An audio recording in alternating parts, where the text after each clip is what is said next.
మన mega power star Ram Charan లేడా గప్పుడెప్పుడో Hindi cinema Zanjeer remake లో యాడ్ చేసిండు కదా, యాదుందా మీకు? ఇప్పుడు మళ్ళా రామ్ చరణ్ ఎంఎస్ ధోని సినిమాత హిందీలో రీ ఎంట్రీ చేస్తున్నాడు. ఈ ఎంఎస్ ధోని సినిమా ముచ్చట్లు తెలుసా మీకు? గదే ద అన్టోల్డ్ స్టోరీ. ఈ సినిమా మన ఇండియాలో మస్త్ సక్సెస్ అయిన క్రికెట్ కెప్టెన్లలో ఒక్కడైన మహేంద్ర సింగ్ ధోని జీవితాన్ని బేస్ చేసుకుని తీస్తున్నారంట. అరే ఈ సినిమాలో సుశాంత్ సింగ్ రాజ్పుత్ ధోని క్యారెక్టర్ చేస్తుంటే మన రామ్ చరణ్ ఏమో సురేష్ రైనా క్యారెక్టర్ లా కనిపిస్తాడంట. అయితే రామ్ చరణ్ ఈ సినిమా ప్రచారంలా గానీ, టీజర్ల గానీ, ట్రైలర్ల గానీ కనిపించలే.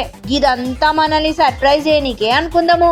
ఇక ఈ సినిమా దునియా మొత్తంలా 4500 స్క్రీన్ల సెప్టెంబర్ 30న రిలీజ్ అవుతుంది. మళ్ళీ ఇంకేంది, సినిమాకి వెళ్ళండి, చూడండి, కామెంట్లలో సినిమా ఎట్లున్నదన్నది చెప్పండి. అరే కామెంట్ చేస్తే చాలా, లైక్ షేర్ చేయండి, సబ్స్క్రైబ్ చేయడం మర్చిపోద్దు.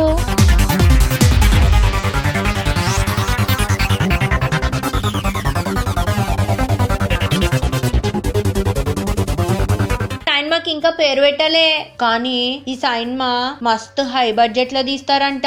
ప్రొడ్యూసర్ ఏమో సూర్య దేవర రాధాకృష్ణ, మ్యూజిక్ డైరెక్టర్ ఏమో దేవి